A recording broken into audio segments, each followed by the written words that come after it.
censura y se viene la mesa de seguridad nacional con tres grandes. Y para darle contexto a la mesa, el tema de Rubén Rocha Moya, el gobernador de Sinaloa, al que quieren tumbar los latinos, los radiofórmulos, todo el mundo.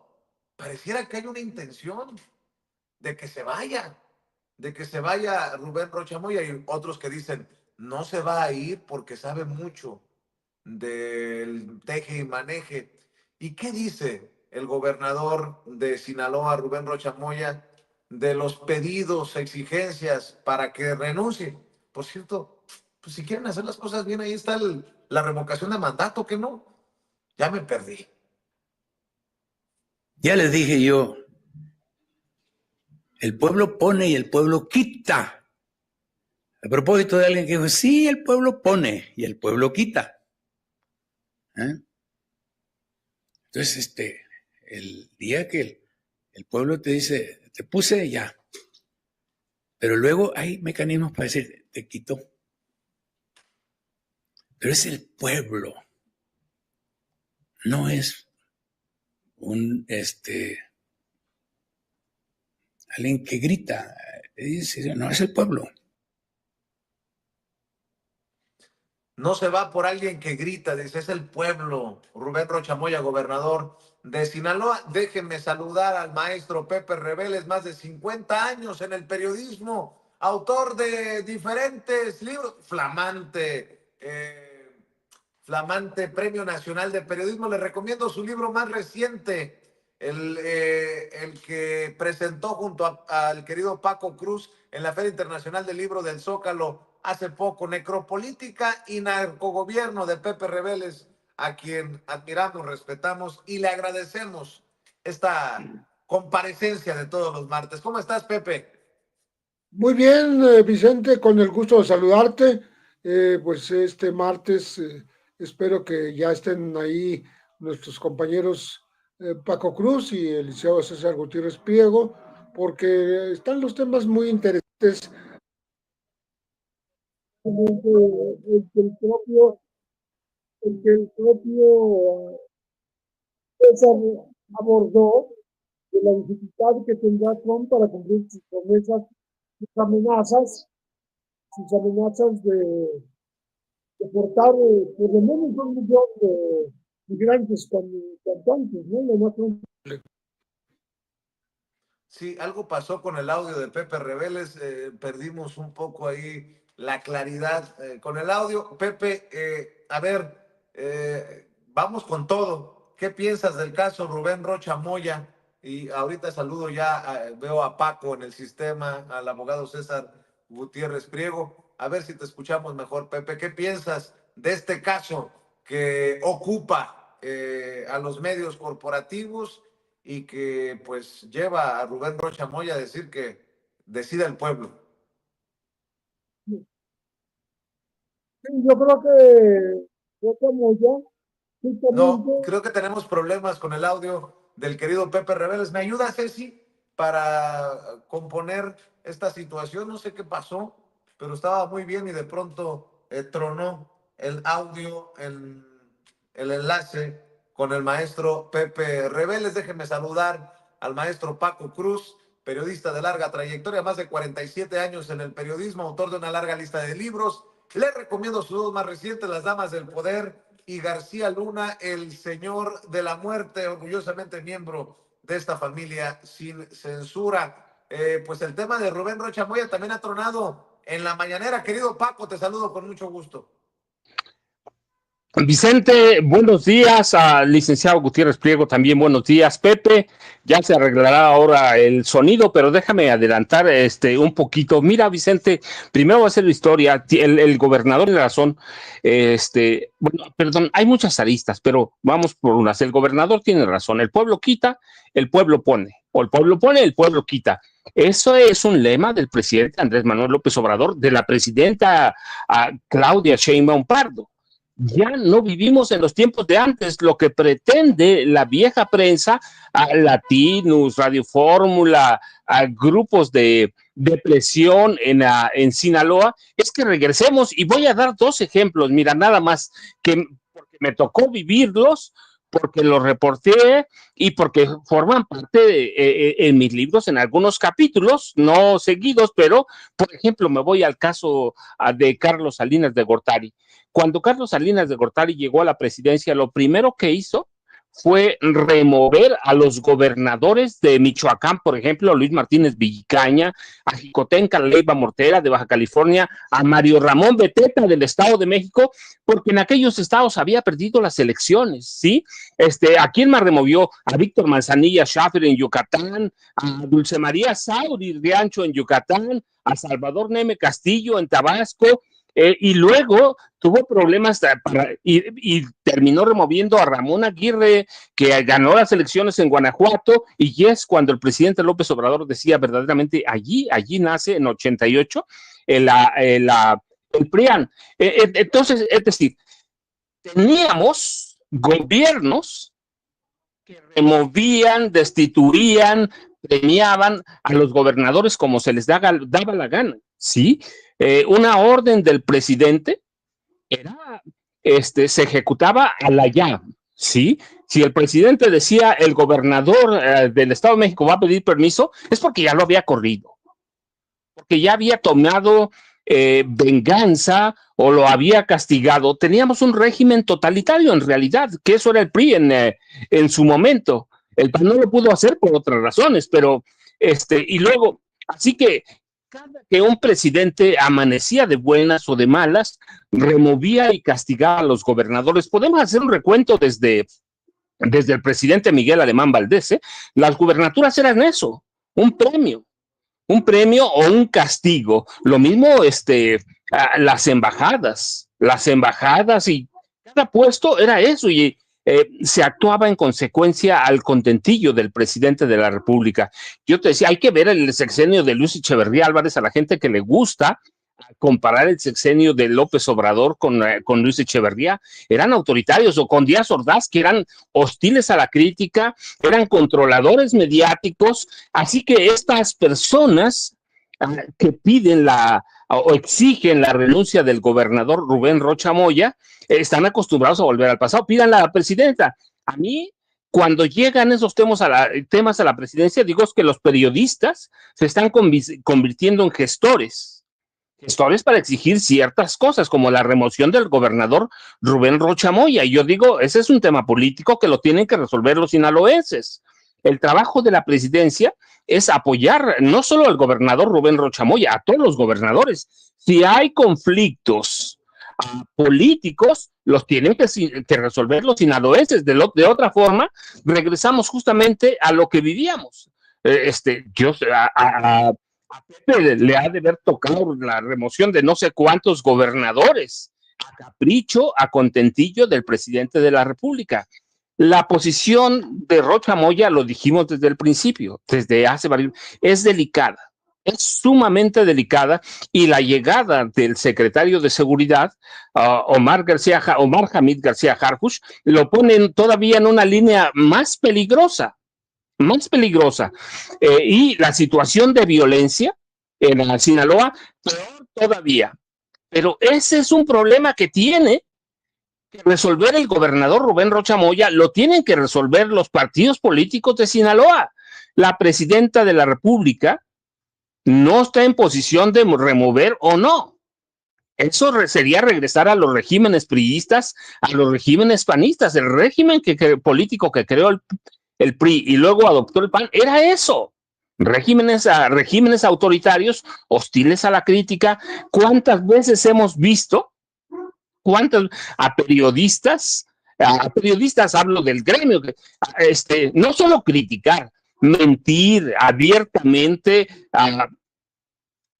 sobre la presidenta de la República, sobre el presidente Andrés Manuel López Obrador, especular, mentir, decir toda clase de barbaridades? ¿Qué ha hecho la presidenta? ¿Qué hizo el presidente López Obrador? Nada.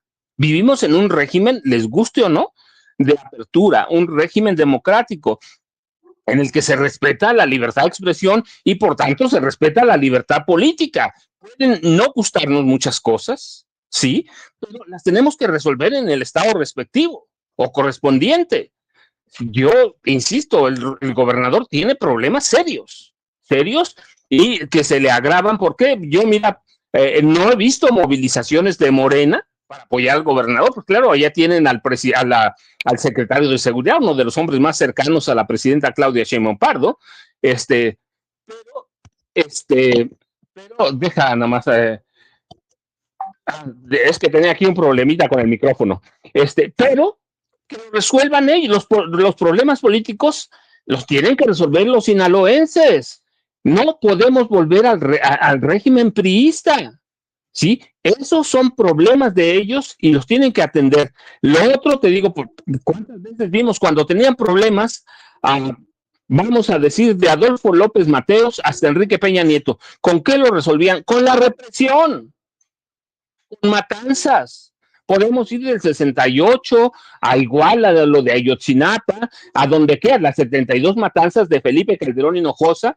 Es decir, la presidenta no está en posición de resolver un problema político de Sinaloa. Más allá de lo que yo piense de que la llegada del secretario de Seguridad a Sinaloa ha debilitado al gobernador, es un problema que tiene que resolver el gobernador, lo tiene que resolver Morena.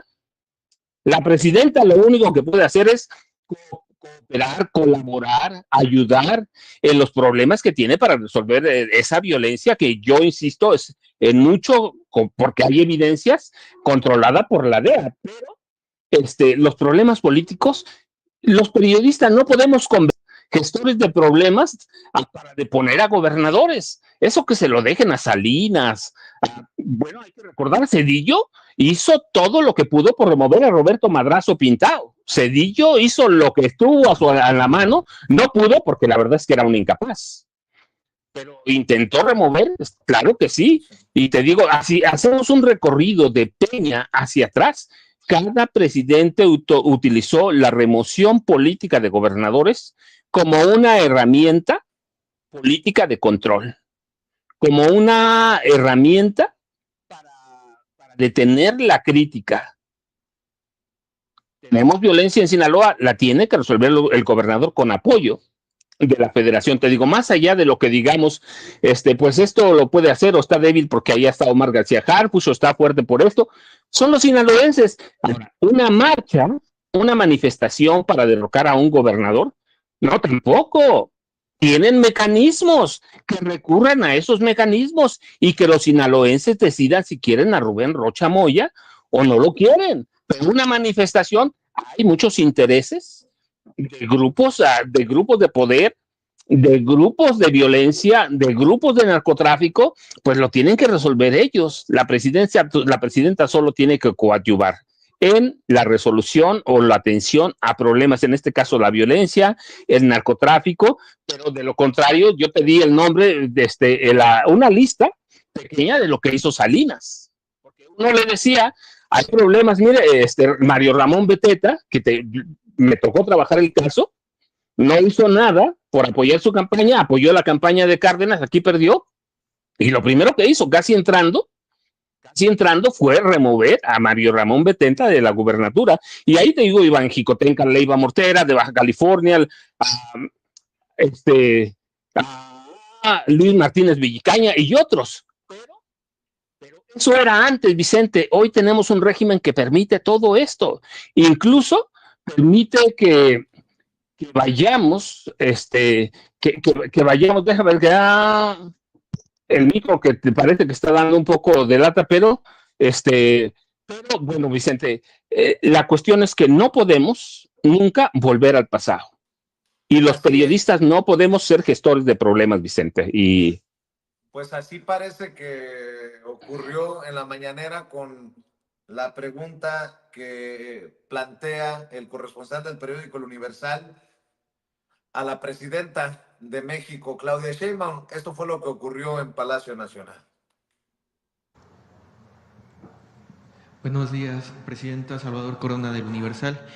Preguntarle en el tema de seguridad, sobre el gobernador Rubén Rocha.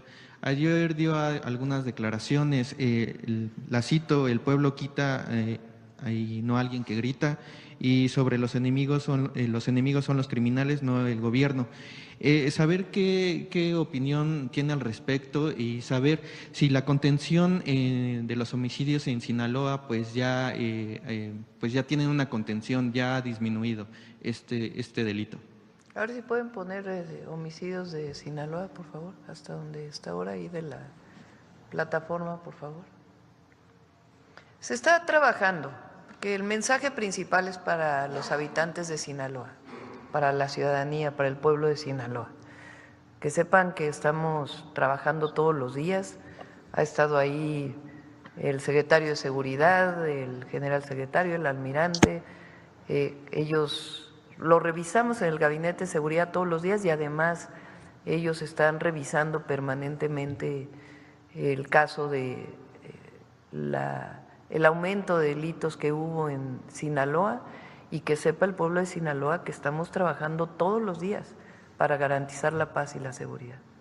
Lo que dice la presidenta, lo que dice la presidenta y la insistencia, pues, del reportero del periódico El Universal. Saludo con mucho gusto al abogado César Gutiérrez Priego, a quien usted conoce, a quien usted admira, a quien usted agradece también el tiempo que le brinda a esta audiencia diferente e inteligente de Sin Censura. Querido César, te saludo con mucho gusto. ¿Cómo te va? ¿Qué piensas de este tema abordado en el día en el que comparecen en la mañanera del pueblo Omar García Harfuch, el fiscal, y se da un reporte, una evaluación de lo que se está haciendo en términos de seguridad?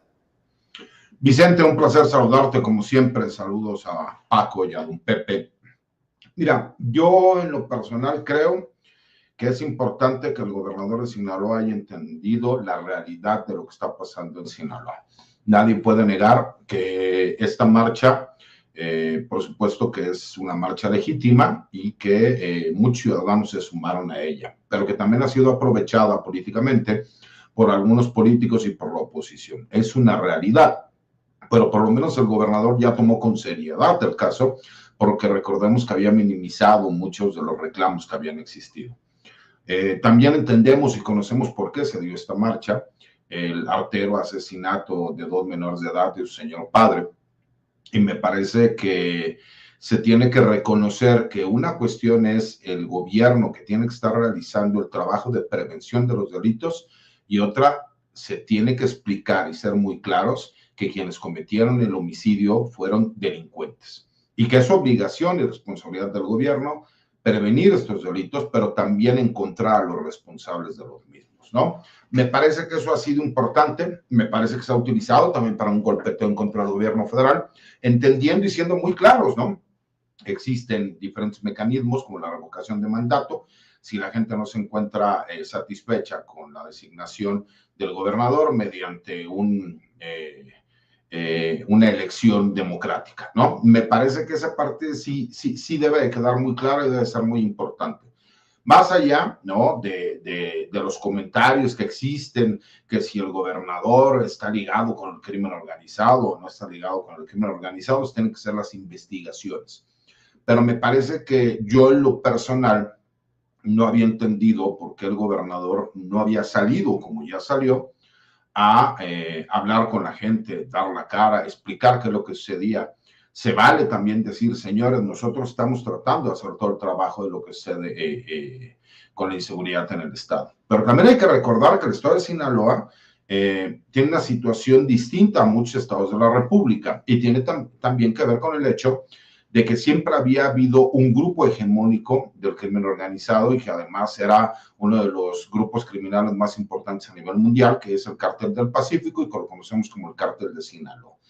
Al existir este rompimiento interno, al existir no una causa, y me parece que es importante que se sepa exactamente de qué lo que sucedió, porque muchos han tergiversado las palabras de la presidenta de México, cuando ella señala que toda la violencia derivada que se ha dado en el estado de Sinaloa ha sido por la detención de Ismael El Mayo Zambada, o más bien el secuestro de Ismael El Mayo Zambada. Y hay que entender algo. La gente ahora, ¿no?, y muchos medios de comunicación, tecnócratas y opositores, lo que han salido a decir, que entonces la estrategia de seguridad es no molestar a los narcotraficantes. Y la presidenta de México jamás dijo eso.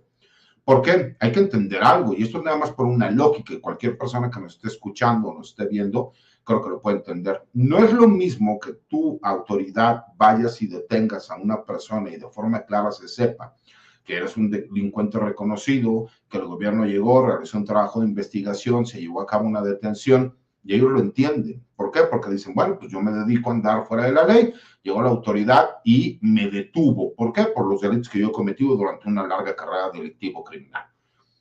El problema es que aquí se sigue hablando de una traición interna por parte de quien fue socio del Mayo Zambada y uno de las cabezas principales de este cártel de las drogas.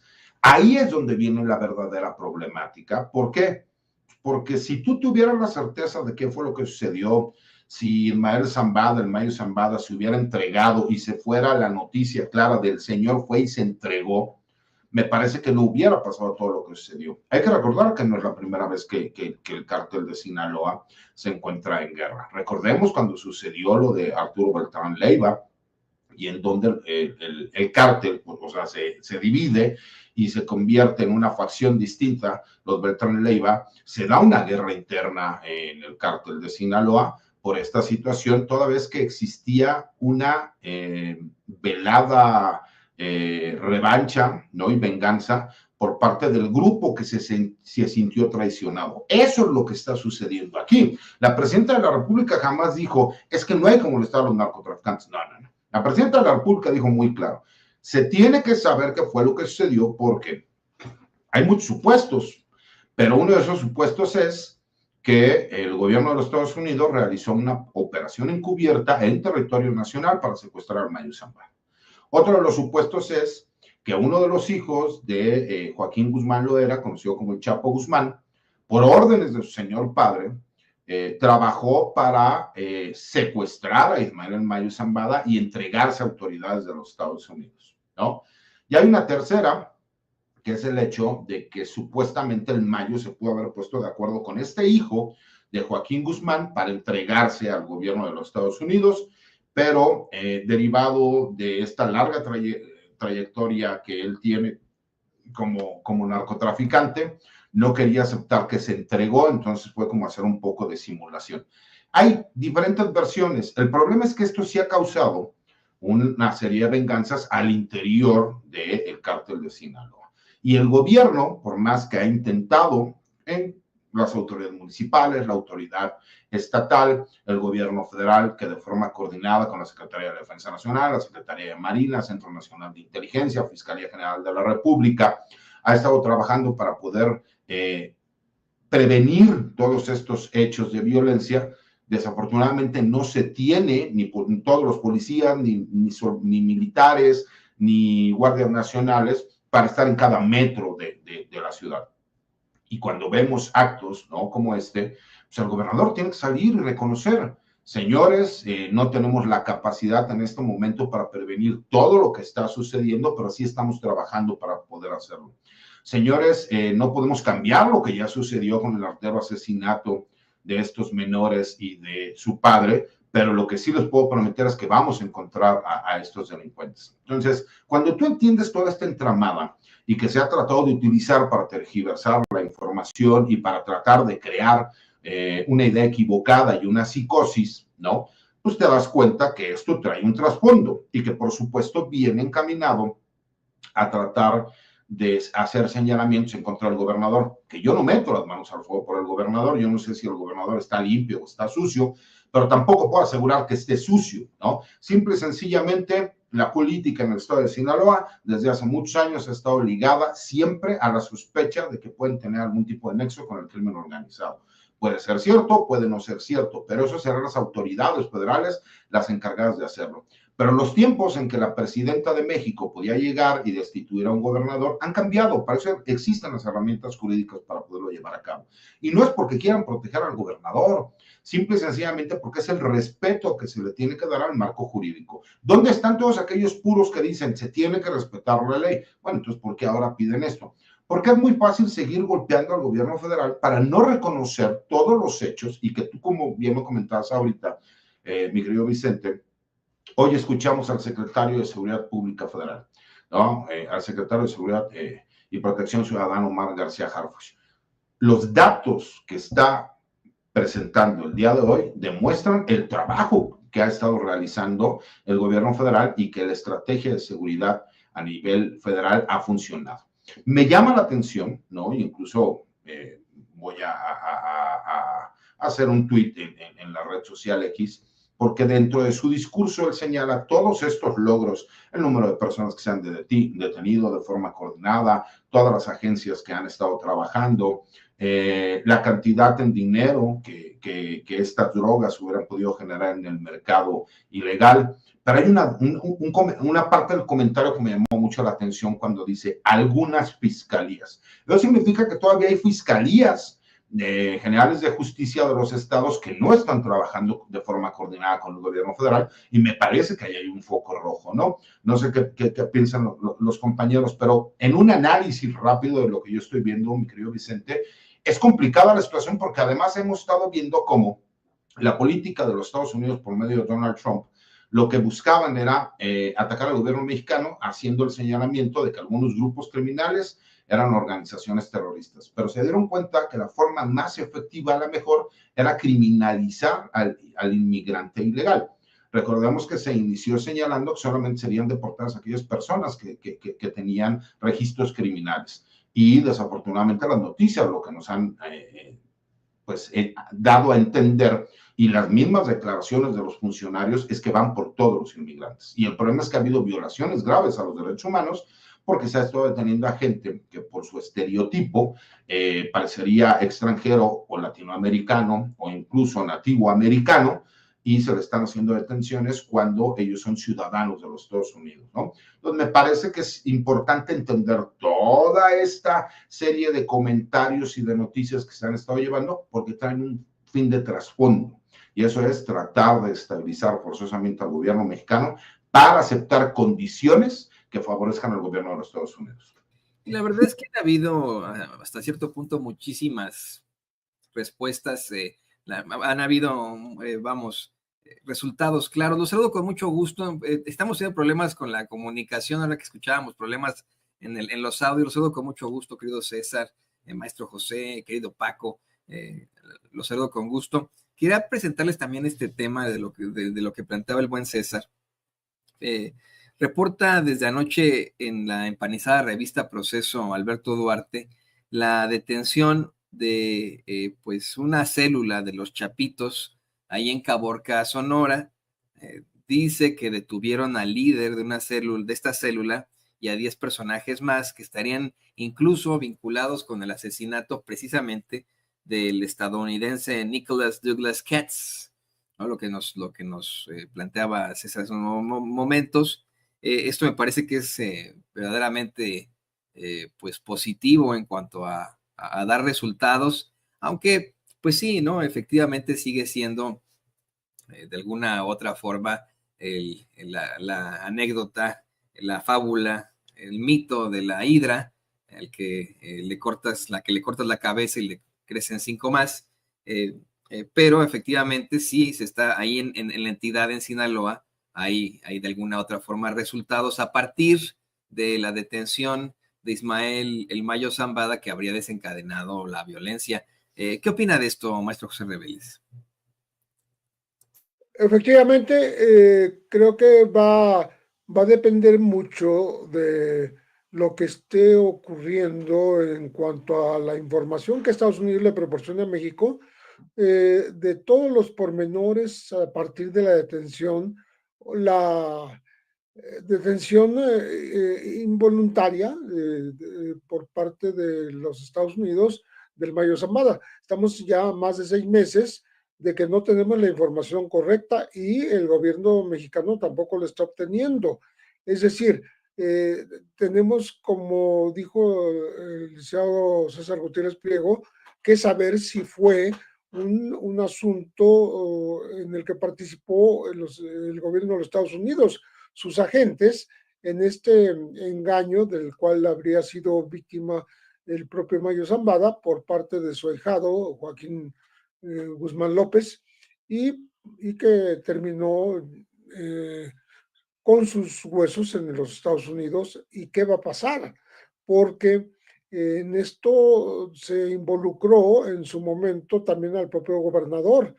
Lo que se informe en Estados Unidos puede pesar sobre la suerte del propio gobernador, porque no sabemos si tuvo algo que ver con toda esta entrega, con todo este movimiento que terminó llevando al mayor Zambada a los Estados Unidos de manera involuntaria, como lo dice la Fiscalía Mexicana, como lo dice el gobierno mexicano.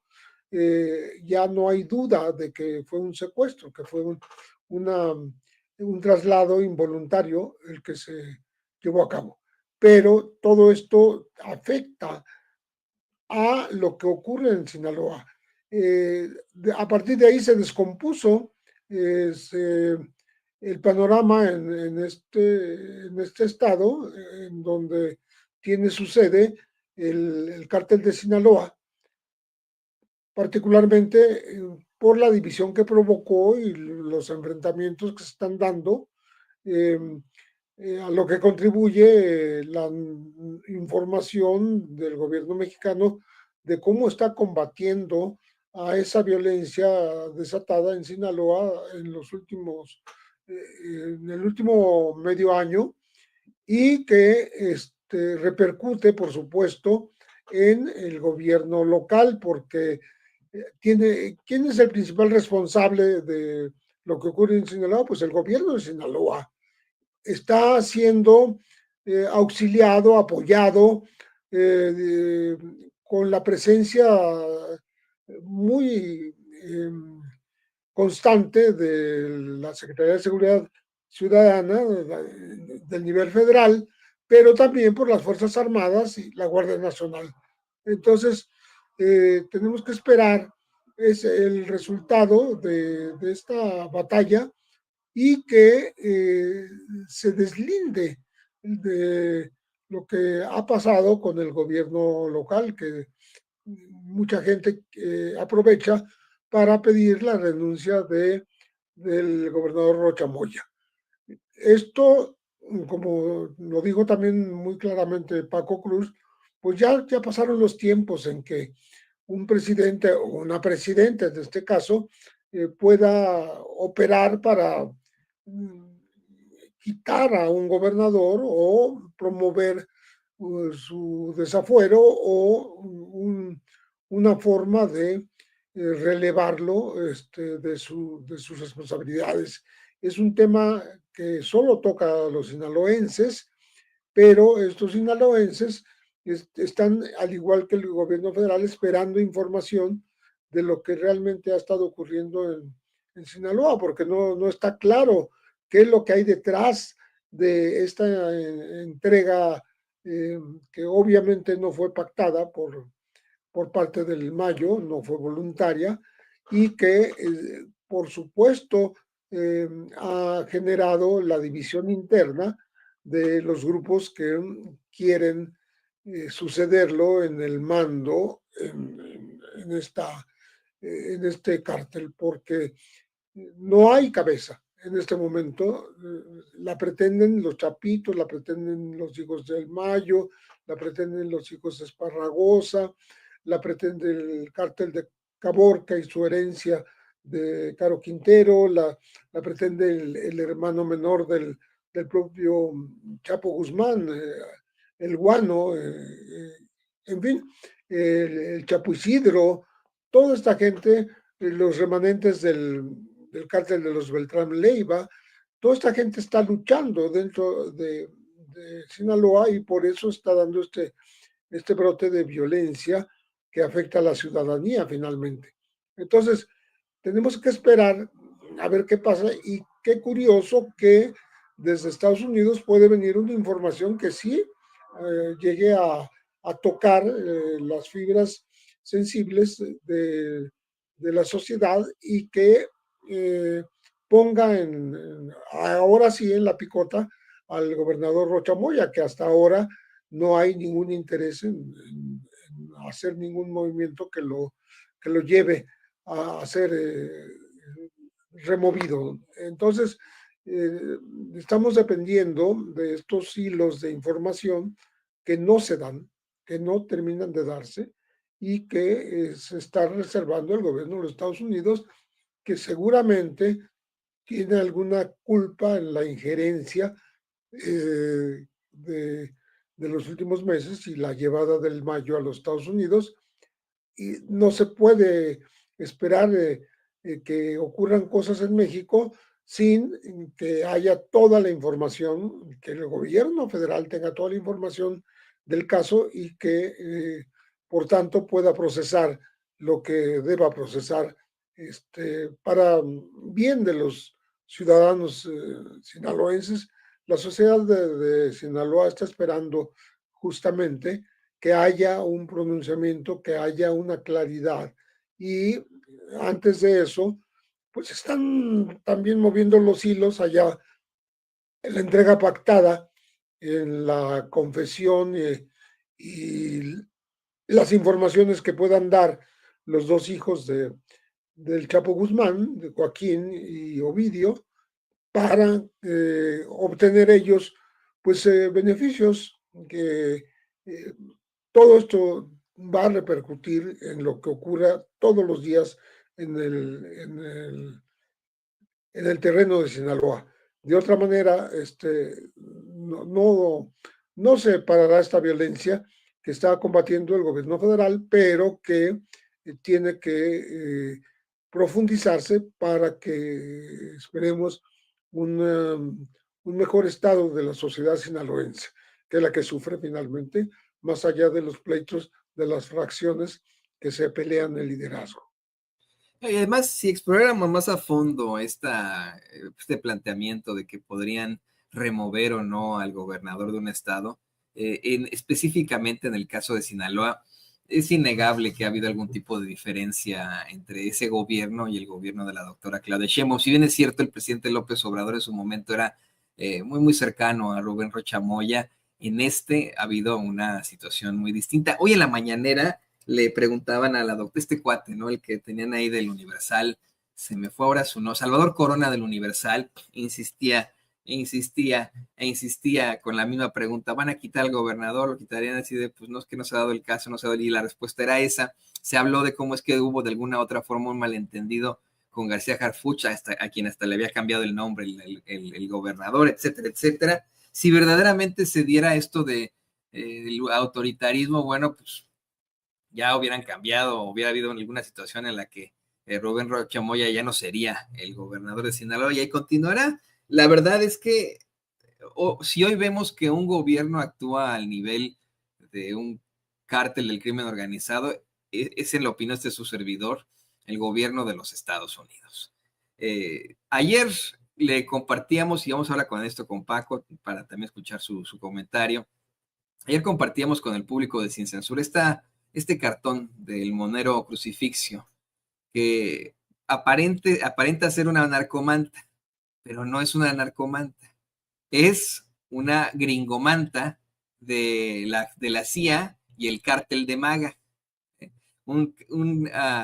Una narcomanta en la que se advierte a los mexicanos, como lo hacen los miembros del crimen organizado, pero como si se tratara de los estadounidenses que están detrás del gobierno de Donald Trump. Dice, gente de México, solo para que sepan, somos gente del Trompas y no venimos a meternos con gente inocente, no venimos a secuestrar, extorsionar, venimos a limpiar México de los narcos. Nosotros solo vamos a bombardear su país y no queremos pedos con el gobierno, sino entienden, por las buenas, va a ser por las malas, y el que avisa no es traidor. Ya vieron, y espero que quede claro, no andamos jugando, solo venimos por el negocio. Atentamente, la CIA y el cártel de MAGA, ¿no? Es como si fuera una gringomanta, porque efectivamente, ¿qué diferencia hay hoy entre un cártel del crimen organizado y el gobierno de los Estados Unidos, cuyo presidente es un criminal que fue encontrado culpable de abuso sexual, de fraude, de otros delitos, que sigue siendo investigado por una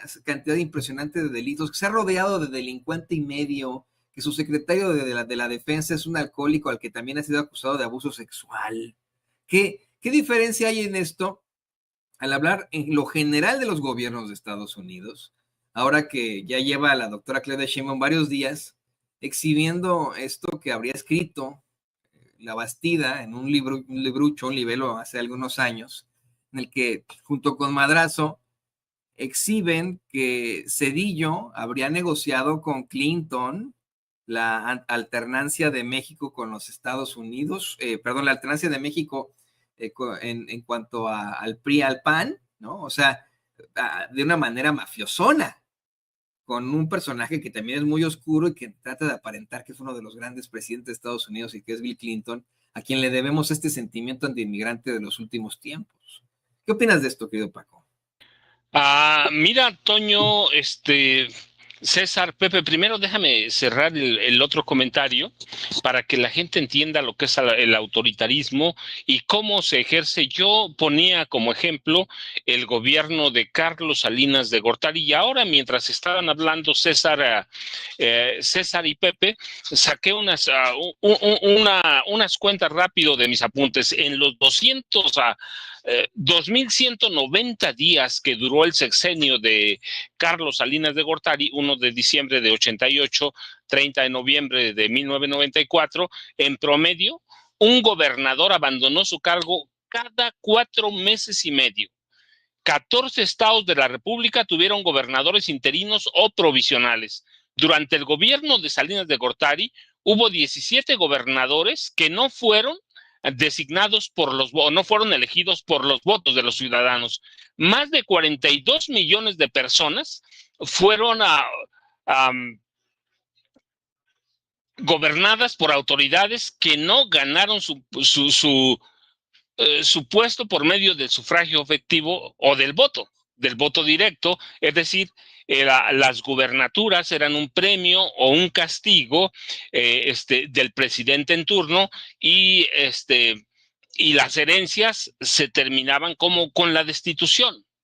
Con la destitución se usaba toda la fuerza del Estado a través del presidente para deponer a los gobernadores, para doblegarlos. Es decir, hoy no podemos pedir lo mismo que ya tuvimos a partir del 1 de diciembre de 1946 y hasta el término del gobierno de Enrique Peña Nieto. Ya lo tuvimos, ya lo vivimos. El presidente era una especie de pequeño dios o era un dictador en todas las formas, el PRI era la dictadura perfecta. Así que Rocha Moya puede tener muchos problemas, los que quieran, les podemos sumar, le podemos restar, pero eso lo tiene que resolver bien los sinaloenses a través de los mecanismos que hay. De lo contrario, que nos digan que volvamos al autoritarismo, a la fuerza del Estado para doblegar a los amigos o a los enemigos políticos. Ya no podemos hacer eso, no se debe hacer. Hoy podemos decir lo que queramos incluso, ¿sí? No, la intolerancia en el gobierno de Peña para atrás fue abierta. O te deponían o había masacres para crearte problemas.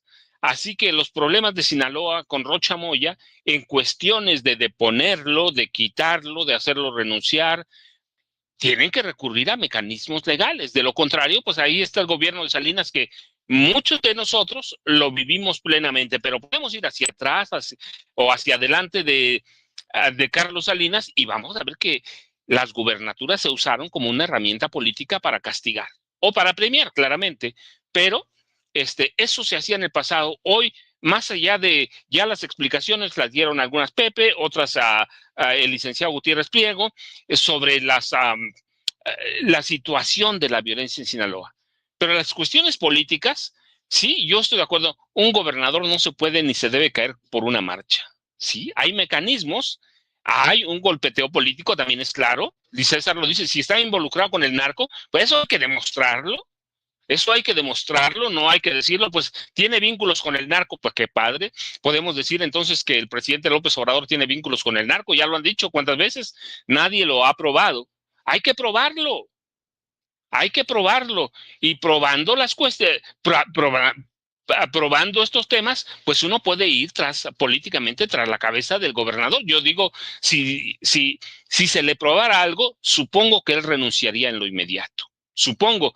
De lo contrario, un problema político, pues están los mecanismos, hay que seguirlos o hay que pedirle consejos a Carlos Salinas de Gortari o a Luis Echeverría en el más allá o a Gustavo Díaz Ordaz, a Miguel Alemán, que deponían gobernadores como cambiarse de zapatos cada noche. Así que esos problemas ya los superamos. Ahora hay que encaminarlos políticamente hablando. Y luego lo otro, mira, sobre la negociación de la presidencia de la República. Hay evidencias suficientes. Bueno, yo mismo en algunos de mis libros lo menciono, que Carlos Salinas de Gortari negoció la alternancia política de México con Washington.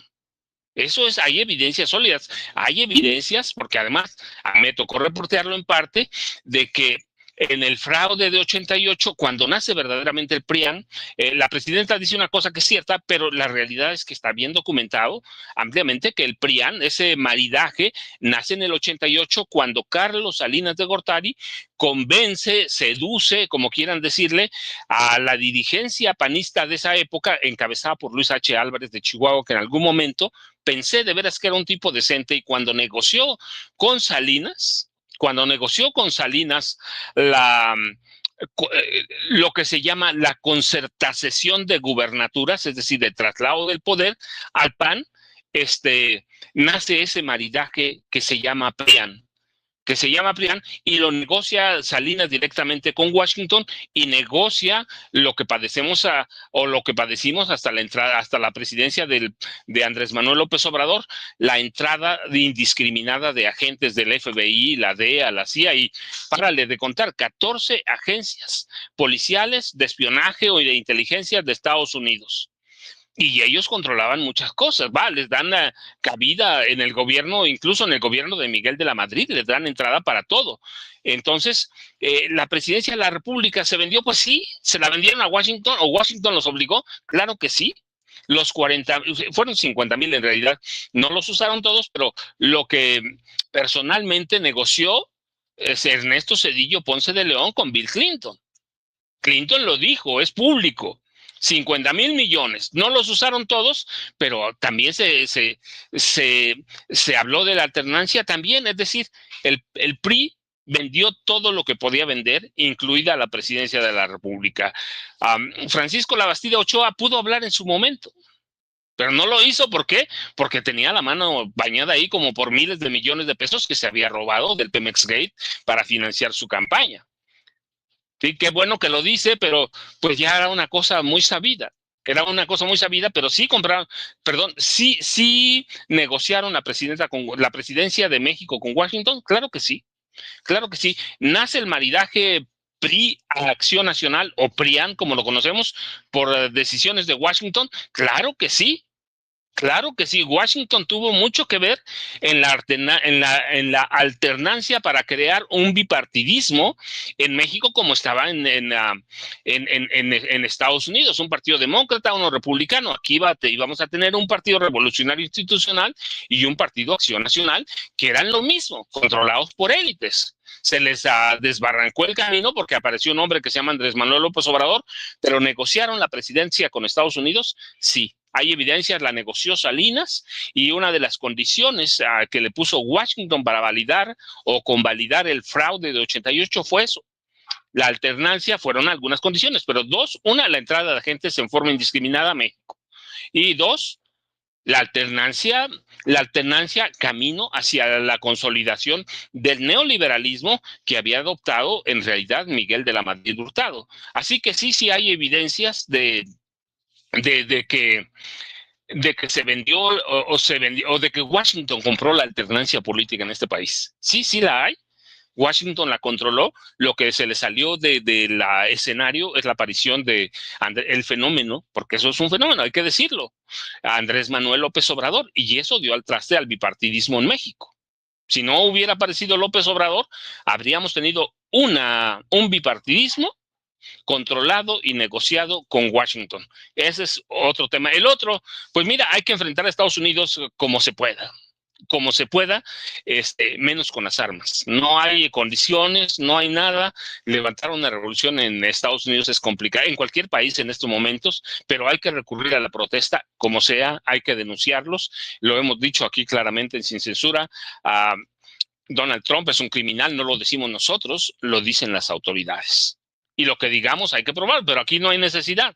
El Poder Judicial de Estados Unidos lo declaró criminal, delincuente, convicto. Entonces, está rodeado de delincuentes. También el trabajo de nosotros es denunciarlo, es documentarlo y darle herramientas a los ciudadanos para que puedan protestar. Lo que yo digo, los ciudadanos de cualquier país, los migrantes tienen que salir a protestar. Tienen que salir a protestar. Sé que hay ya, por ejemplo, operativos en Nueva York también, que empezaron anoche, creo.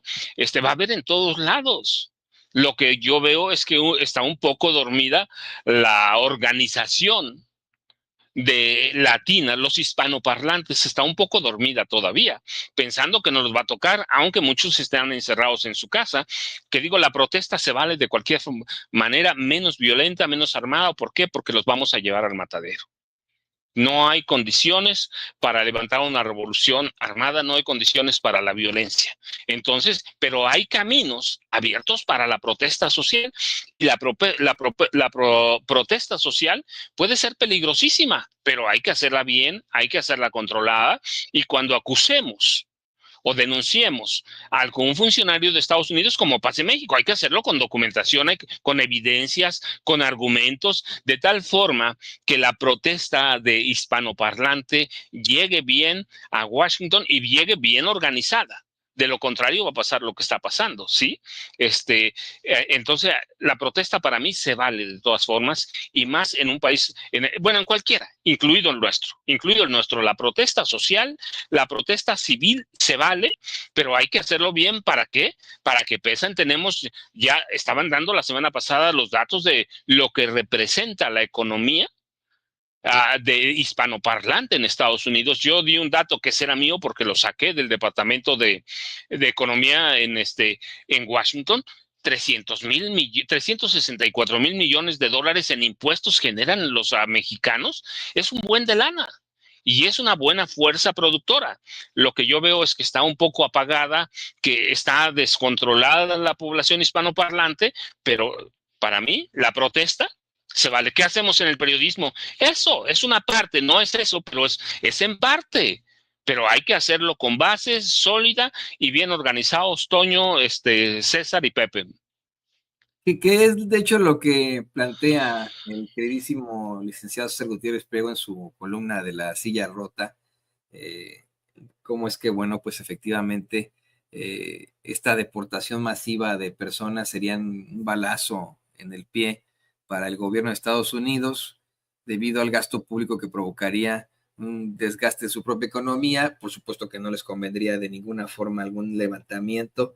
Las protestas, pues podríamos ver que en algún momento, querido César, puedan ser tratadas de la misma forma que las trata Milei en Argentina, con la mayor represión. Pero efectivamente, mal que bien, lo hemos estado viendo ya en nuestros supermercados y en muchas partes, cómo es que el deshacerte de la fuerza laboral que corresponde a la pizca en los campos de California, de Arizona, algunos casos de Texas, de la Florida, de la empresa de la construcción en tantas partes, de la empresa restaurantera, de servicios, pues va a ser un balazo en el pie, efectivamente, para el gobierno de Donald Trump, querido César. Fíjate que sí, Toño.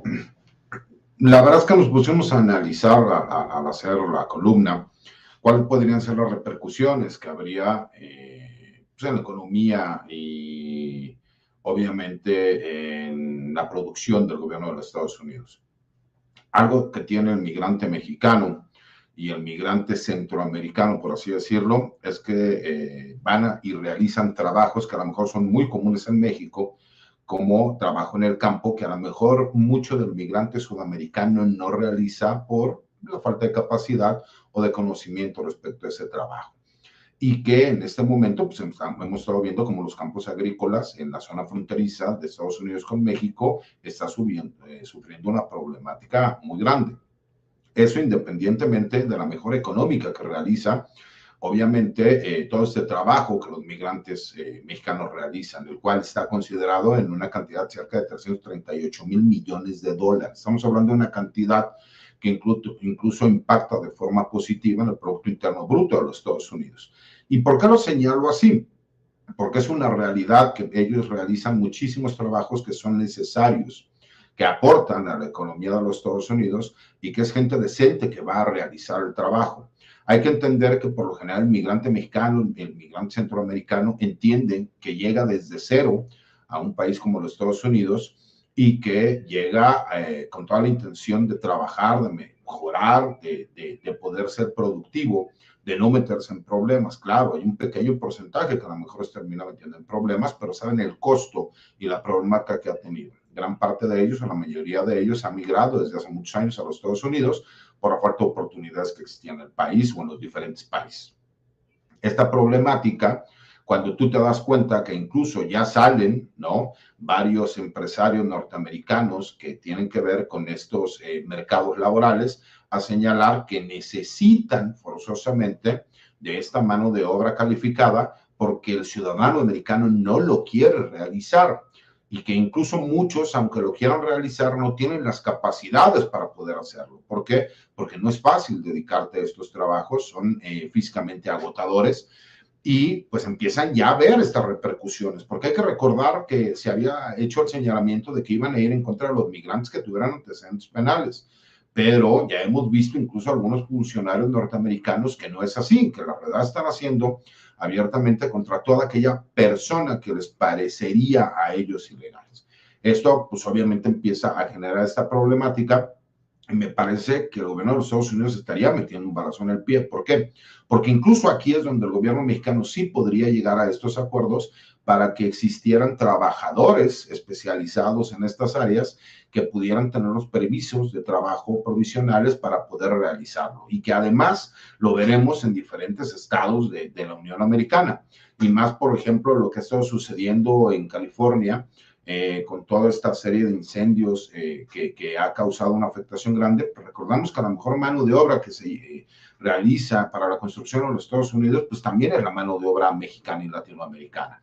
Entonces, me parece que por ahí empezaremos a ver ciertos cambios. Hay que entender, los primeros 100 días del gobierno de Donald Trump no va a cambiar lo que hemos estado viendo en los últimos días. ¿Por qué? Porque él está hablando al grupo de votantes que le dieron la presidencia de los Estados Unidos.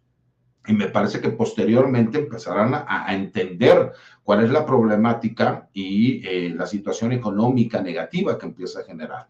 ¿Por qué? Porque ha habido muchos órdenes ejecutivas y comentarios que son ilegales y que ya empiezan a ser combatidas en los juzgados de los Estados Unidos, pero además también pues, algunas ocurrencias como hacer el señalamiento de que todas las empresas del mundo, si no ponen una subsidiaria o una empresa en los Estados Unidos, entonces se le pondrán aranceles, ¿no?, a estas empresas. Y me parece que ahí lo que la gente no ha terminado de entender es que el arancel no es para la empresa, ¿no?, que envía los productos a los Estados Unidos, es para el consumidor final. Y eso, por supuesto, que a la larga va a terminar generando una problemática. Pero entiendo, ¿no?, estas agendas pro derecha en donde tú sales a decir eres fuerte, eres tenaz, tú eres el que obliga. Me parece que deberían de leer un poco el libro de la negociación que escribió Donald Trump, en donde él explica que él primero llega, amenaza, señala que quiere todo para cuando la negociación se pueda llevar a cabo y que exista una respuesta, pues él consiga por lo menos la mitad de lo que está pidiendo, lo cual ya le hace ir ganando en una negociación, ¿no? Y la columna está un poco enfocada en eso, trato de forma muy sencilla de explicarlo, y cómo se está criminalizando desafortunadamente la migración, que es un derecho humano, y que entiendo que la migración ilegal se puede considerar como una falta administrativa, pero ellos cambiaron de una falta administrativa a criminalizar a estas personas, ¿no? Entonces, me parece que es un problema que le va a terminar costando a los Estados Unidos, porque la mano de obra calificada que se tiene para ciertos sectores no existe en el mercado laboral norteamericano y que ellos tendrán forzosamente que recular en ese sentido, porque si no, entonces se quedarían sin producción en el campo y tendrían un grave problema incluso en la construcción, no tendrían los recursos porque la mano de obra especializada del mexicano y latinoamericano, además de ser especializada, es mucho más barata que la del ciudadano norteamericano. Entonces me parece que por ahí ellos recularán y entenderán que tendrán que crear un sistema para que el migrante pueda ir hacia los Estados Unidos y tener este permiso de trabajo para poder seguir realizando sus actividades, porque además beneficia a la economía de los Estados Unidos, ¿no? Siempre lo ha hecho, ha hecho crecer, ha hecho efectivamente crecer a este país, lo ha hecho mucho más próspero el trabajo de los inmigrantes, solo que, bueno, pues no se reconoce. En su momento, el padre del neoliberalismo, Milton Friedman, así lo enseñaba en las universidades y en las conferencias que daba. Decían, a ver, a todos aquellos que tienen algún sentimiento de inmigrante, estamos hablando de los 80, está muy mal porque los indocumentados nos ayudan como tienen idea en cuanto a economía. Es más, aprovechemos, ahí tiene don David el clip de hace algunos años, bueno, ya hace un par de décadas, lo platicó con el maestro José Reveles, de cómo es que Milton Friedman explicaba me parece que aquí es a los alumnos de la Universidad de Chicago, que lo mejor que le puede pasar a un país es emplear mano de obra inmigrante, mano de obra que efectivamente pues no va a quedarse con ningún tipo de bienestar social, que va de todos modos a pagar impuestos, por mucho que mientan que no es así, van a pagar impuestos y que pues la idea es regresarse a su casa tan pronto ganen lo que necesitan. Escuchemos. Look, for example, at the obvious, immediate, practical case of illegal Mexican immigration. Now, that Mexican immigration over the border is a good thing. It's a good thing for the illegal immigrants. It's a good thing for the United States. It's a good thing for the citizens of the country. But it's only good so long as it's illegal. That's an interesting paradox to think about. Make it legal, and it's no good. Why? Because as long as it's illegal, the people who come in do not qualify for welfare, they don't qualify for Social Security, they don't qualify for all the other myriads of benefits that we pour out from our left pocket into our right pocket. And so as long as they don't qualify... Es eso, que mientras sea legal, es fantástico, es muy bueno para la economía, porque si es ilegal la inmigración, no se le tiene que pagar a ese empleado algún tipo de beneficio social, no es contemplado para el gobierno, y esto pues es dinero que no se pierde, sino que llega a veces hasta doble. ¿Qué opina de estos temas que también planteó por ahí el licenciado César Gutiérrez, querido maestro José Reveles? Mira, yo creo que hay demasiadas implicaciones, no nada más lo que tiene que ver con la evidente aportación de los mexicanos a la economía de los Estados Unidos. Yo creo que el propio gobierno no va a poder cumplir con las amenazas tan fácilmente, porque hay una cifra de 100,000 millones de dólares que costaría expulsar a cada millón. Y quieren empezar con 1,000,000 exactamente, según el zar de la frontera, Tom Homan, que se trataría de expulsar primero a los que han delinquido, a las personas, a los migrantes que han tenido algún problema con la justicia, serían los primeros que hay que echar, ¿no? Y luego irse sobre familias enteras, que habría que estar analizando. No es que automáticamente el Ejecutivo diga, bueno, van para afuera 1,000,000, ¿no? Sino que cada millón le costaría 100,000 millones de dólares, pero ya dijo Trump que hay que pagar lo que se necesita. No es una cuestión de calcular cuánto va a costar, sino que hay que pagar lo que se requiera. y no es cuestión de precio. No tenemos opción, dice Trump, pero eso es lo que él piensa. Hay que pasar por el Congreso, hay que pasar por los presupuestos, hay que hablar de cómo la mayor deportación de la historia, que es lo que pretende Trump, no se puede dar de la noche a la mañana. Esto le va a costar muchísimo, no solo el balazo en el pie que estaba mencionando muy atinadamente el licenciado César Gutiérrez Priego, sino toda la oposición interna, no nada más de la gente del Partido Demócrata, sino también de los ciudadanos comunes y corrientes, los productores que ven en esta medida draconiana, pues un problema que tiene que ver con la economía, tiene que ver con la logística, con los presupuestos.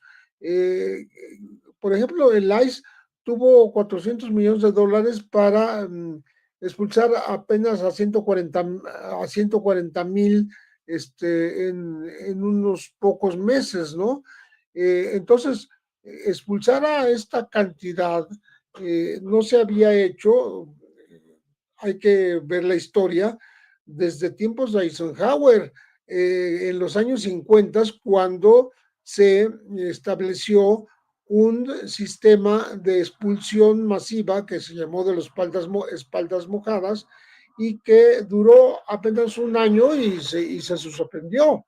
Y en aquella época, estamos hablando que en el 54, en el 55, se logró expulsar a 1.300.000, pero se suspendió porque no le convino a Estados Unidos, ¿no? Entonces, creo que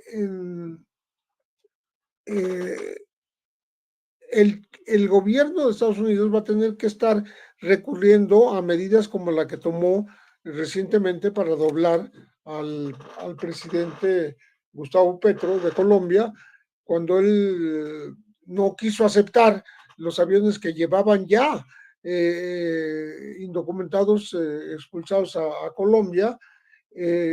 Inmediatamente Trump le aplicó o le amenazó con aplicarle el 25% de los aranceles, y esto obligó a Petro a decir, bueno, sí, bueno, que entren, que vengan, y aquí los estamos esperando, que entren los aviones y que traigan a los indocumentados.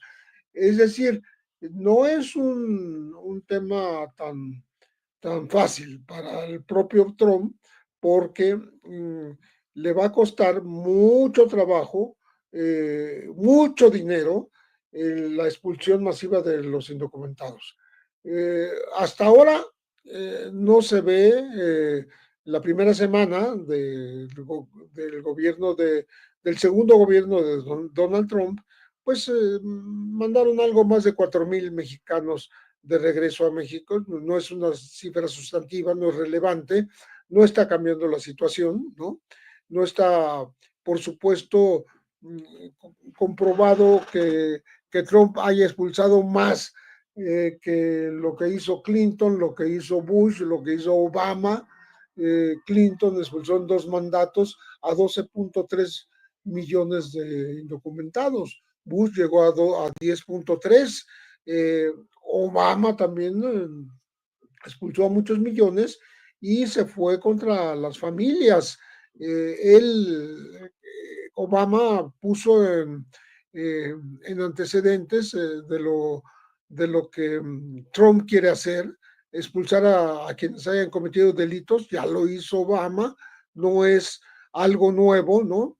Y varios, pues, de los presidentes, de los que han tenido 2 mandatos, Trump es lo que está empezando su segundo mandato, han tenido una expulsión muy numerosa y no han estado presumiendo esta operación masiva como la está presumiendo Trump. Dijo que va a mandar a sus países a todos estos individuos que tanto daño en la opinión de Trump o en su manera de expresarse han hecho a Estados Unidos. no es así. Los migrantes no le hacen daño a Estados Unidos, al contrario, ya se ha reiterado, lo dice en su columna el licenciado César Gutiérrez Priego, benefician a la economía de los Estados Unidos con una cantidad de dólares, con más de 388 mil millones de dólares, y pues eso no lo pueden borrar de un golpe de la noche a la mañana. Creo que van a tener que irse con calma, no aplicar de un jalón esas medidas draconianas que son espectaculares, que le... For the ones who get it done, the most important part is the one you need now. And the best partner is the one who can deliver. That's why millions of maintenance and repair pros trust Grainger, because we have professional grade supplies for every industry, even hard to find products. And we have same day pickup and next day delivery on most orders. But most importantly, we have an unwavering commitment to help keep you up and running. Call, click Grainger.com, or just stop by. Grainger, for the ones who get it done. Va a costar mucho dinero, les va a afectar la economía y, por supuesto, no lo van a aplicar en unos pocos días, unas pocas semanas, en unos pocos meses, ¿no? Esto va a tardar muchísimo y creo que suena más a amenazas que a realidades. La realidad de dos países que son vecinos y que tienen una frontera tan prolongada de más de 3.400 kilómetros, no se puede definir con un solo gobierno que unilateralmente toma las decisiones, sino se va a tener que sentar México con Estados Unidos a ver qué es lo que hay que hacer con toda esta gente que México, por supuesto, está dispuesta a recibir y se está preparando en varios estados para hacerlo, pero que no va a ser de ninguna manera una solución unilateral desde Washington, sino que va a tener que negociarse incluso con el gobierno de México, porque es la única manera en que se haga de una manera ordenada y que obedezca pues a lo que aspiran los pueblos mexicano y también el estadounidense, porque lo que está imponiendo o queriendo imponer Trump no está de acuerdo con esos deseos de los dos pueblos vecinos que están involucrados. Es que maestro, querido maestro José Reveles, querido Paco, querido César y querido público consentidor, como bien menciona el maestro, en algún momento Trump dice que él va a poder financiar todo esto con los aranceles que va a cobrar, con lo que le está quitando a los criminales, etcétera. Pero efectivamente no es tan factible al hablar de lo económico ni del tiempo-espacio, al hablar de la física, el tiempo-espacio es un gran bloqueo para él. Se habla de cómo sería efectivamente para 1 millón de indocumentados, de la deportación de 1 millón de indocumentados mínimo, se hablaría de 100,000 millones de dólares, ¿no? Una cosa que es ridícula. Elon Musk tiene 400,000 millones de dólares, ni siquiera si el Obergruppenführer Elon Musk le presta a su cuate Donald Trump sus 400 millones de dólares, no van a poder deportar más que a 4 millones de indocumentados. Y ellos dicen que son 20. Una cifra documentados. Se hablaba de algo más creíble, podrían haber sido de unos 12, no 20 millones de indocumentados. Pero bueno, dicen que la meta son 20. No la alcanzan ni siquiera si les presta a Elon Musk para deportarlos. Sin embargo, sí hay que pensar que hace ya algunas décadas otro megalómano fascista, destructor y genocida de nombre Adolf Hitler consiguió deportar a millones de personas a campos de concentración en Europa, utilizando el sistema ferroviario de Europa precisamente. Y bueno, pues ya el resto de la historia es terrible. Nos acaba de llegar una nota que celebra con bombo y platillo de la que quiero platicar contigo ahora, Paco, el Universal. Parece de verdad que el Universal, cualquier cosa que sea malo para México, con tal de que frieguen a la Cuarta Transformación, es motivo de celebración. O sea, de verdad yo veo estas notas, veo estos Punch News, esas alertas en Twitter, llega de cuenta que está de verdad el cuate el dueño del Universal, Ili Ortiz, Juan Francisco Ili Ortiz, mire, como las moscas encima de la mierda, haciéndole así, mire. Sí, póngame al cuadro, don David. Sí, ¿no? Encima de la mierda. Qué chingón, sí, se están chingando a México. Bueno, pues también te van a chingar a ti. Pero bueno, acaba de anunciar General Motors que podría trasladar su parte de su producción de México a Estados Unidos por temor a los aranceles que le está pues amenazando Donald Trump. Como ustedes bien saben, bueno, México es uno de los países que tiene desde hace ya décadas con este Tratado de Libre Comercio una gran tradición de automotrices. Y pues bueno, esto sí sería una situación negativa para México. Hace rato, Paco, yo decía que los mexicanos estamos acostumbrados a las crisis. Hemos tenido gobiernos tan chafas, tan de la chingada en otros sexenios, que pues si hablamos de crisis no hay ningún problema. No tenemos tanto que preocuparnos, que los que tienen que preocupar son los estadounidenses, en todo caso, que no están acostumbrados, pero esto sí sería también preocupante para México. ¿Qué opinas, Paco? A ver, Toño, fíjate, es que esto va con lo que dice el licenciado Gutiérrez Priego, con lo que dice Pepe Reveles. A ver, ¿cuánto puede llevarse de la producción Estados Unidos de otros países, incluido México, a territorio continental estadounidense? ¿Cuántos recursos van a necesitar? Se habla de que con los aranceles a todos los países, el 25% de Estados Unidos puede conseguir $700,000 millones, cerca de $1 billón, ¿sí? Supongamos que consigue $1 billón. ¿Cuánto de toda la producción puede llevarse a Estados Unidos? Supongamos una parte.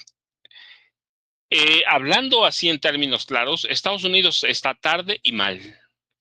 Porque eso debieron haberlo hecho hace muchos años y no lo habrían podido hacer. No lo habían podido hacer, ¿por qué? Por los costos de mano de obra y porque se les adelantó China y se les adelantó Rusia. Lo que pasó ayer en la madrugada, la madrugada del lunes para nosotros, el lunes para Europa, para Asia, para Japón, la aparición de una empresa de tecnología china que dislocó la bolsa de valores e hizo caer Nvidia, una tecnológica estadounidense, sí, bien conocida, la hizo caer en cuanto, perder como 400,000, entre 400,000 y 500,000 millones de dólares. Lo que pasó debe ser una muestra de lo que está pasando en el mundo. China y Rusia han desarrollado procesos económicos, tecnológicos, industriales, financieros e infraestructura global en el paso del tiempo. O sea, no es que vayas a crear todas las condiciones para llevarte toda la producción de que hay en el resto del mundo. Las fábricas estadounidenses hoy, la General Motors, ¿cuántas tenemos grandes? 3, General Motors, Ford y lo que era la Chrysler, sí, que de hoy tiene otro nombre. ¿Cuántos se pueden llevar? Y de todo el mundo, ¿cuántos se pueden llevar? No se pueden llevar todo. Primero, porque no tienen mano de obra. Segundo, porque para crear las condiciones se requieren otras cuestiones. Y tercero, porque aún si se pudieran llevar todo lo que se van a llevar, el mercado chino, el mercado ruso, los mercados asiáticos están ahí. Están ahí. Es decir, lo que está planteando Donald Trump y lo que están planteando sus asesores es una utopía. Y van a poder aguantarla unos meses, y esos meses los vamos a tener que aguantar con esa verborrea, amenazas, intimidación, pero no se pueden llevar toda la producción. Y luego necesitan mano de obra en el campo, necesitan mano de obra en servicios, La semana pasada fue una persona que presentó un estudio sobre todo lo que representa la economía hispanoparlante en Estados Unidos, que sería como entre la quinta y la séptima economía mundial si fuera solo. ¿Sí? Sustituir esos procesos de mano de obra es un proceso, valga el pleonasmo, es un proceso que lleva décadas. Es un proceso que lleva décadas. Eso no lo va a solucionar Trump en 4 años, ni en 10 años lo solucionan. Pero vivimos más bien ante otro tipo de gobiernos. Tú hablabas, por ejemplo, que la Alemania nazi pudo hacer eso. Sí, pero eran otras condiciones y lo hizo por otras razones. Y eso llevó a la Segunda Guerra Mundial. Sí, no se puede hacer eso. Mira, hice una cuenta nada más así simple. El domingo necesita a Donald Trump o su gobierno expulsar, en la manera que tú quieras, un promedio de 3,000 inmigrantes todos los días para poder cumplir 1 millón. En un año, 365 días del año, necesita 3,000 por día. Y eso es lo que lleva, lo que decían ustedes, 100,000, entre 88,000 y 100,000 millones de dólares. ¿Cuántos días lleva gobernando Donald Trump? Hoy estamos a 28, 8 días. Hay que ver a cuántos ha expulsado. O sea, no va a cumplir. El gobierno de Clinton, que es el que más ha expulsado, más o menos en las cuentas que hice, 12 millones, pero necesitó 8 años. Trump tiene 4 años, pero nos están vendiendo un gobierno neofascista, un gobierno neoexpansionista.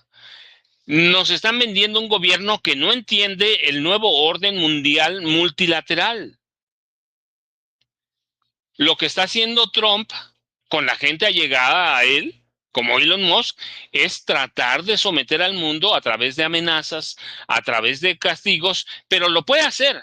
Pero en ese proceso va a avanzar a la alianza Moscú-Pekín. Y mira, hoy hay que ver lo que está pasando en Canadá. Están pidiendo una alianza con México y otros países hispanoparlantes. ¿Para qué? Para enfrentar a Estados Unidos. Así que lo que está haciendo Trump es inviable, pero nos lo tragamos porque tiene toda la prensa de derecha a su lado. Cuando hablo prensa de derecha, hablo Estados Unidos y de México hasta abajo, y Canadá. ¿Sí? Así que no estamos viendo todavía los otros problemas que tiene, que iba a resolver en un día. La guerra Ucrania, Rusia, la iba a resolver en un día. Lleva 8 días y Putin se ha estado burlando de él. Bueno, pues dime qué vas a poner sobre la mesa. ¿Con qué vamos a negociar? Pues no lo ha resuelto. Lo de Gaza, ayer lo dijimos. Pues tiene otros planes. Quieren limpiar Gaza. ¿Van a poder limpiar Gaza? Hay una limpieza étnica. Dijo, se los entregamos a Egipto, se los entregamos a Jordania. 1.5 millones de gazatíes. Ya le dijeron que no. Es decir, poco a poco se van a ir cayendo sus planes. Pero la narrativa, la agresividad va a ser la misma. China se ha lo que pasó con la DeepSeek, con Nvidia, es eso. China se está riendo de Estados Unidos. China ha puesto en práctica o en marcha un proceso para crear infraestructura en otras economías. Hasta en Perú, que es un gobierno de derecha, están prestando dinero, están prestando dinero en monedas locales. Entonces, China, Rusia se están riendo de Estados Unidos. Nosotros debíamos ocuparnos y nos estamos ocupando, pero lo mismo, ¿cuánto va a poder? Haciendo cuentas simples aquí. Cuentas simples, 3,000 diarios. ¿Los va a cumplir? No. Y para hacer 11 millones, olvídate 20, para hacer 11 tendría que deportar un promedio de 8,000 personas diarias. Deportar, expulsar, todo. Y los costos se elevarían, ya lo dijiste tú, no alcanzarían los 400,000 millones de dólares de Elon Musk. Pero, ¿qué tenemos? Un gobierno que trata de intimidar, que trata de amenazar, de amagar, de espantar, de meter el miedo para tratar de recobrar la vieja gloria de Estados Unidos. ¿Lo va a poder hacer? No. China y Rusia se están presentando como gobiernos modernos con democracias modernas. La intimidación o las amenazas ya no funcionan, incluso contra aliados históricos como México y Canadá, o contra Panamá y Dinamarca. Dinamarca ya puso en marcha, lo anunció ayer, un proceso para vigilar la parte de la zona ártica que le corresponde. Ya lo dijeron, la charla con Trump fue dura, fue ríspida y terminaron enojados los dos, la primera ministra y Donald Trump. Así que, ¿cuánto va a poder Estados Unidos hacer? Pues lo vamos a tener que aguantar, decía bien César, como 100 días vamos a tener que aguantar esa verborrea. Después, una vez que se les empiece a caer la producción en el campo, la producción de servicios, producción también industrial, va a cambiar, pero lo vamos a tener que aguantar. Nos vamos a espantar. La verdad es que yo difiero mucho de lo que pasó con Petro. A mí me parece, porque además lo estudié bien el caso de todo el fin de semana. Petro solo pedía una cosa. Petro nunca dijo no vamos a recibir inmigrantes, dijo los tienen que traer en condiciones humanas, con respeto a sus derechos humanos. Y finalmente ganó, lo doblegó Trump. Yo creo que ese proceso muestra que también Trump tiene muchas debilidades y las entiende. Yo quiero ver qué va a pasar cuando todo el mundo, contra el que está Canadá, México, Colombia, China, Rusia, le impongan aranceles también a los productos de Estados Unidos. Solo estamos viendo la verborrea amenazante de Donald Trump, la intimidación. Yo te digo, hay que ver todos los procesos chinos. No les tomó un día, no les tomó 2, no les tomó 4 años. A la Rusia tampoco. Y por otro lado, históricamente, solo para cerrar, lo hemos dicho, pero además está ampliamente documentado. La economía de Estados Unidos tiene un componente migratorio indocumentado. Y eso es lo que la ha salvado de muchas cosas. Tiene la industria armamentista. Eso la ha salvado. ¿Qué va a pasar si corta de tajo uno de sus 2 talones? Lo indocumentado, pues se les va a caer el país también. Pero es bien bonito la amenaza. ¿Por qué? Porque tiene a toda la prensa de derecha de su lado, incluida de Chile, de Colombia, de Argentina. ¿Y cuál es el final? Instalar bases estadounidenses para volverle su gloria. Y ahora tienen una economía narca, claramente, si vemos los antecedentes de Donald Trump. Así que yo digo, mira, vamos a vivir de amenazas, sí. Nos va a afectar, hay que estar ocupados. Eso le hicieron al presidente López Obrador. Se va a una fábrica, no se va a ir todo, se van a ir algunos procesos. ¿Cuánto lo van a aguantar? La diferencia salarial es muy amplia, como para que diga General Motors, bueno, nos vamos a llevar toda la producción, pero aún si lo hicieran, ¿cuántas fábricas estadounidenses pueden llevarse su producción a Estados Unidos y cuánto pueden entrar después a los mercados locales? Es imposible. Vivimos en otro tipo de economías, en otro tipo de desarrollos. Así, pero le vamos a tener que aguantar sus amenazas, sus intimidaciones, y para mí esto verdaderamente sí marca el declive no de Donald Trump, sino de Estados Unidos, que no se va a notar ahora, pero en 4 o 5 años, cuando regresen los demócratas al poder, que van a regresar, van a notar todos los huecos que está causando Donald Trump. Así que, y mantener al dólar como moneda de reserva le va a ser casi imposible. Los BRICS sí van a ser una competencia. Rusia va a tomar ventaja de eso, China va a tomar la ventaja de eso. Así que, pues mientras vemos cómo China y Rusia se ríen de las amenazas de Donald Trump y siguen creando economías alternas, vamos a tener que chutarnos por meses la verborrea neofascista de Donald Trump, Toño, Pepe y licenciado César. Es lo que muchos y muchas aconsejan aquí, que apague uno el teléfono, que apague la tele. Hay mucho gringo, mucha gente dice, ya dejé de ver noticias. Pues uno no puede dejar de ver noticias, pero efectivamente van a ser puras estupidez, pura verborrea. ¿Tú qué opinas de esto, querido César? Ya para cerrar. Mira, fíjate, incluso hay otra nota que acaba de sacar el Universal, donde dice que Christian Noen, secretaria de Seguridad Nacional, dirigió personalmente la primera redada contra migrantes en Nueva York, señalando, y es el entrecomillado, seguiremos eliminando a esta basura de nuestras calles.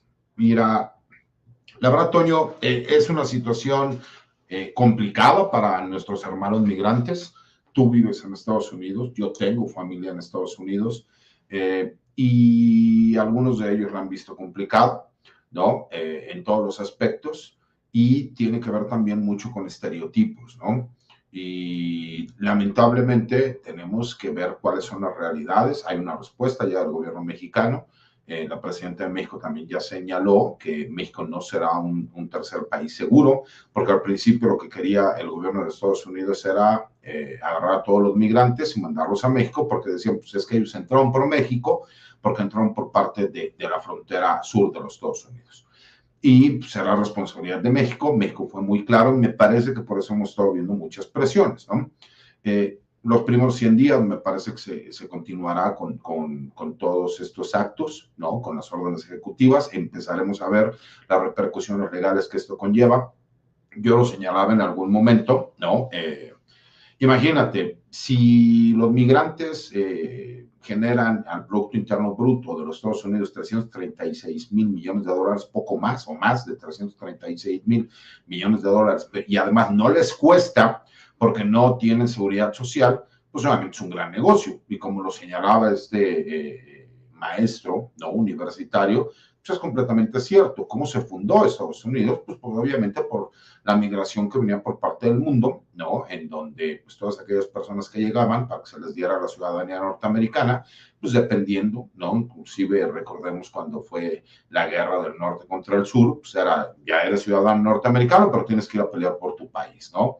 Y eso sucedía muchísimo, bueno, pues en Nueva York y en Boston y en todos estos que tenían que ver con el ejército en esta guerra civil que se vivió en los Estados Unidos.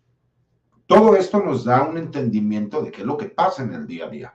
Y en el día a día vemos a nuestros hermanos, ¿no? que están como inmigrantes en los Estados Unidos, que aparte ya caen en una problemática, porque esa problemática tiene que ver en que la gran mayoría de ellos se fueron desde hace muchos años y que sus hijos ya nacieron en los Estados Unidos y que ellos sí tienen derechos de ciudadanos. Entonces, ¿qué es lo que se busca? Muchas veces esa era también la entramada legal para que ellos pudieran solicitar una residencia permanente de forma legal, ¿no? Y demostrar todos los años que ellos llevaban en México, cumplir, ¿no? Con ciertas cuestiones administrativas, y ellos tenían la posibilidad de optar por la ciudadanía. ¿Qué pasa ahora cuando se quiere atacar? Pues obviamente la nacionalidad norteamericana por nacimiento. Hay que recordar que incluso existe una enmienda en ese sentido, y por eso es el señalamiento de la guerra civil en los Estados Unidos. Imagínate todas aquellas personas que llegaban hacia los Estados Unidos y que en su momento eran esclavos. Posteriormente, cuando nacían en Estados Unidos, pues se tenía que reconocer que ya eran ciudadanos norteamericanos y no un objeto como se había dado en un inicio, ¿no? O a los nativos americanos, que incluso Donald Trump, ¿no? Hizo el señalamiento que se iba a analizar, que la Suprema Corte de Justicia de los Estados Unidos va a entrar en ese análisis si ellos tienen ese derecho, ¿no? Por ser nativos americanos. Todo esto, pues es que tiene que ver también con una agenda, ¿no? Internacional, bien lo señalaba Paco, lo señalaba Pepe, y que tiene que ver con hablarle a los votantes de Donald Trump. Donald Trump sabe que él ya no va por otro periodo, y Donald Trump sabe que muy posiblemente esta será una oportunidad histórica para los republicanos, porque seguramente los demócratas, y por más que haya una base de votantes importante para el Partido Republicano en este momento por Donald Trump, me parece que el desgaste de ese gobierno lo va a ir llevando al descontento de muchas personas.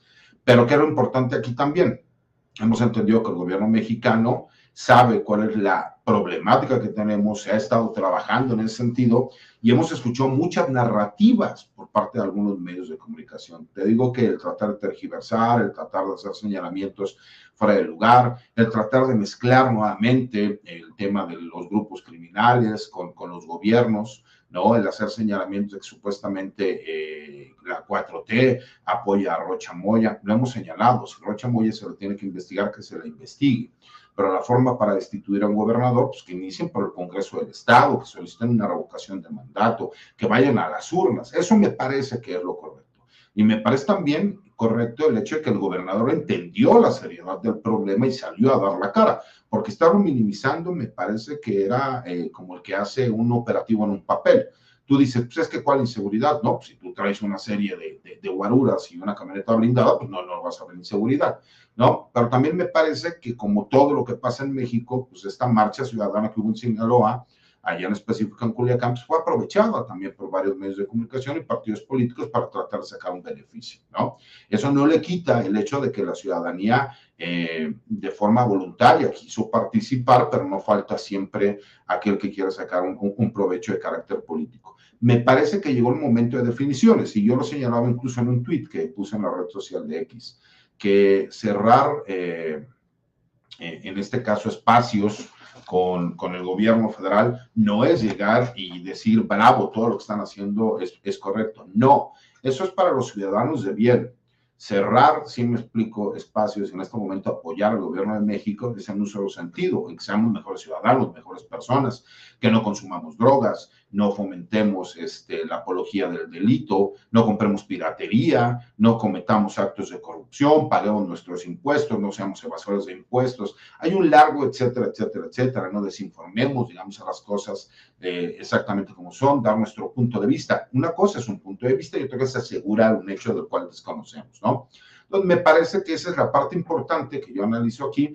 Seguirán siendo días complicados. Me parece que estos primeros 100 días, antes de que vean las repercusiones que habrá en lo político y en lo económico, pues obviamente harán que frene un poco el gobierno de los Estados Unidos, porque no te puedes estar peleando con todo el mundo, se abren muchos frentes y me parece que sí existen ya contrapesos y no es como los años 70 u 80, ¿no? Desde mi punto de vista, les mando un abrazo fuerte, les agradezco como siempre, para mí es un placer compartir espacio con Pepe y con Paco, obviamente saludo para Vicente, para la producción, para Ceci, para ti mi querido Toño, que tengan un excelente día y saludos a todas las personas que nos ven y nos escuchan por medio de la transmisión, les mando un abrazo fuerte y estamos aquí pendientes. @César Guti Pri son las redes sociales de nuestro queridísimo César Gutiérrez Priego, quien pues busca en estos momentos convertirse en ministro de la Suprema Corte de Justicia de la Nación, además de que, bueno, pues un gran abogado, especialista en derecho penal, derecho militar y seguridad nacional. Vamos de atrás para adelante. Querido Paco, también por favor compártenos tus redes sociales para que la gente se ponga en contacto contigo. Toño, déjame cierro rapidísimo con dos puntos bien rápido. La economía de los latinos, hispanoparlantes en Estados Unidos genera 364 mil millones de dólares por año en impuestos. La economía global de los latinos, como se explicó en la mañanera de la presidenta la semana pasada, supera 2 billones, no miles de millones, 2 billones de dólares. Así que es cualquier cantidad, pero 364 mil millones en taxes, en impuestos, es un buen, porque además no reciben nada en retorno. Y luego, nada más recordarle a los mexicanos la relación de los gobernadores hasta con el presidente, el poder de los gobernadores hasta el 30 de noviembre de 2018 se basaba el poder, su estabilidad en su relación con el presidente de la República. Ese era el poder de los gobernadores. Entre más cerca estuvieran de la presidente, tenían más poder. Los electores no contaban. Hoy se ha invertido la ecuación. El poder de los gobernadores está o es con relación a sus electores. El poder de Rubén Rocha Moya debe medirse en ese contexto. Hay mecanismos, ya saben, @Paco Cruz Jiménez en X, antes Twitter, Francisco Cruz Jiménez en Facebook, y un abrazote, licenciado César, un abrazote, Pepe, Vicente y Toño, y nos vemos mañana. Gracias. El gran escritor y periodista, el queridísimo Francisco Paco Cruz, que nos trae estos excelentes datos. El maestro José Reveles, si bien no tiene redes sociales, pero no nos cansamos en promover y recomendarle sus libros a usted, querido público consentidor, como este último, Necropolítica y Narcogobierno, que le recomendamos usted pueda leer por ahí. Maestro José Reveles, como siempre, también muchas gracias por su apoyo aquí en Sin Censura. Pues muchas gracias a todos y un gran saludo, por favor, a Paco Cruz, al licenciado César Gutiérrez Priego y a ti, Toño. Te digo hasta la próxima semana sintonícenos aquí a nosotros Sin Censura, como todos los martes. Gracias. Claro que sí, ahí está también el gran escritor y periodista, el gran José Reveles, en Sin Censura, Paco, el queridísimo César Gutiérrez Priego. Y bueno, le pido al equipo que nos grabe